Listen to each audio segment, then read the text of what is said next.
wellness program. It's called optimalhealthresearch.com, and he does have his protocol on there, so he's a good guy. So these are the benefits of vitamin D. Helps the intestine absorb nutrients, including calcium and phosphorus, so it ensures your strong bones. So many of us get vitamin D deficient, therefore we get osteoporosis, osteopenia. So big issue, especially with all the other things we've talked about. We need more vitamin D. Maintenance of calcium balance, aids in cell differentiation. Basically, it prevents the uncontrolled proliferation of cells leading to cancer. Take your vitamin D. I wish I did, before I had cancer. It induces a T regulatory, also dampening, controlling, calming the immune system down. You got the immune cells that are going out there to just fight the bad guys and say, you're a foreign invader, get out. You got the T reg cells that are saying, it's okay, everything's calm, we don't need to go attack everything. That's what vitamin D does. It really helps support that T reg cell response. It boosts your immune system. Basically, it's great, especially in the wintertime, keeps people much healthier. If you get a cold every single winter, you just can't fight off, you always get on the antibiotic, you're always getting bronchitis every winter. Think about what your vitamin D level is. If you're depressed in the winter because we're not getting enough sunshine, it's probably because you have some vitamin D deficiency. Has a role in insulin secretion and regulation, and a role in blood pressure regulation as well. So, this is it's also be at my website, but this is sort of my new revised traffic light eating. For all those people who are in my practice, we have a traffic light eating that talks about the green light foods or the grow foods, the fruits, vegetables, and all that. The yellow means slow down, eat with caution, and the red means stop. Those are foods to avoid. I have created sort of the revised list that there's not any white flour or anything on there. I mean, it's basically if you are in the green light category, you're doing more paleo diet, maybe Mediterranean diets. You're adding some potatoes, some wild rice in there, brown rice, and you're adding some of the lentils and legumes in there, kind of more Mediterranean. But then I also have sprouted grains, quinoa, millet, spelt. Those things are lower in gluten than the white flour or the whole grain. So on my green light list, I used to say whole grain. Well, as you could already see, the whole grain of today is not a healthy choice. It's not any better than white flour. So I would put that in the yellow light category and say, you're going to get exposed to some of that. You might get exposed to some white rice. That's okay. But this will be on my website just to kind of have a guide to what's most healthy, what's a little bit, you could probably eat. But if you have if you have the leaky gut malabsorption thing, you're not going to be going to yellow light. You're really going to stick to the paleo diets and things that we talked about. Red light foods are just all those foods that are always going to be unhealthy. The high fructose corn syrup, artificial colors and sweeteners, MSG, the instant everything category of foods, the foods that are highly processed, refined grains, those are never going to be healthy. So there it is. This is, if you've ever heard, the Environmental Working Group, the EWG, puts out a report every year. I think they might have it every 6 months. I'm not quite certain. You can always look online and you can see which ones, as we talked about, organic is important, which ones are the most important things to do organically.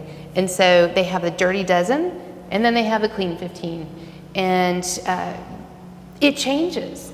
But the way that they come up with these lists is depending on how many toxins, how many pesticides are found in that food on when they sample it. So you can look through that list. It's the most important to get those in the Dirty Dozen list, organic.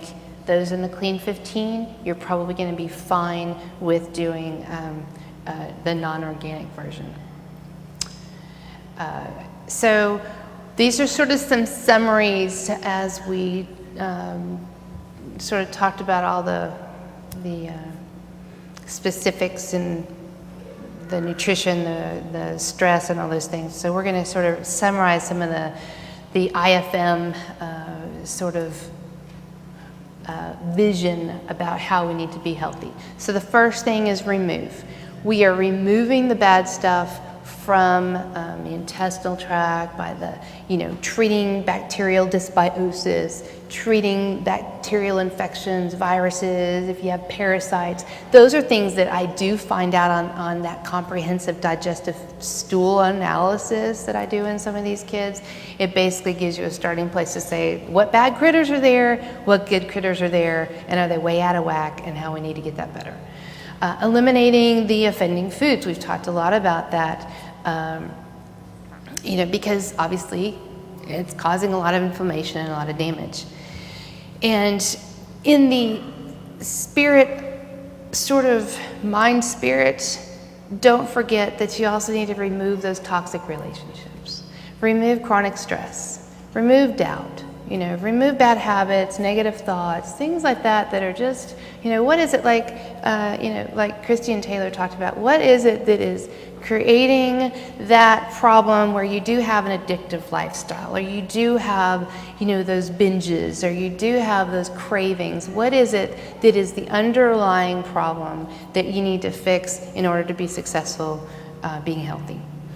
The second is to replace enzymes. If you don't have enough enzymes to digest your food, and the way I know that is by doing some of the fancy testing that Genova provides. If you feel like you feel bloated after a meal, if you have, as soon as you start eating, you feel like it sits there and it doesn't move anywhere, or you're constipated, it could be that you have too low of acid.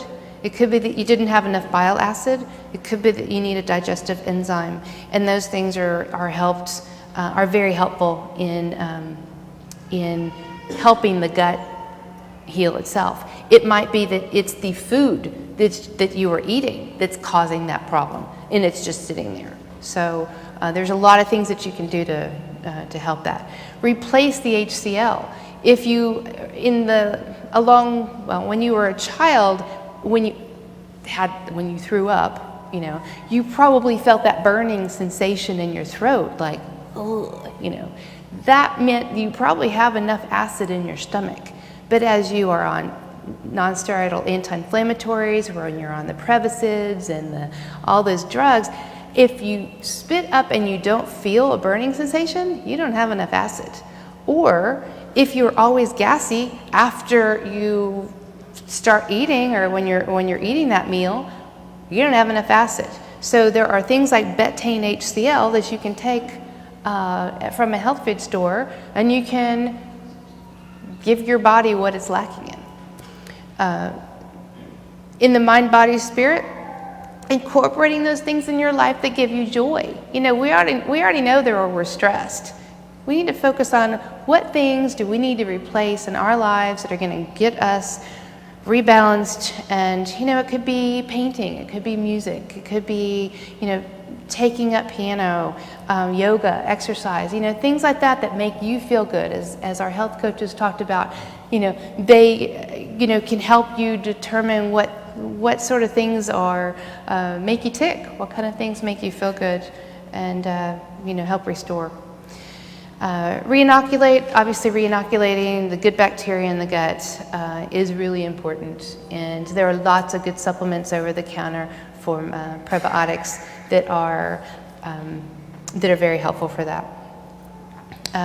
One course of antibiotics can wipe out your gut flora for 6 weeks to 6 months.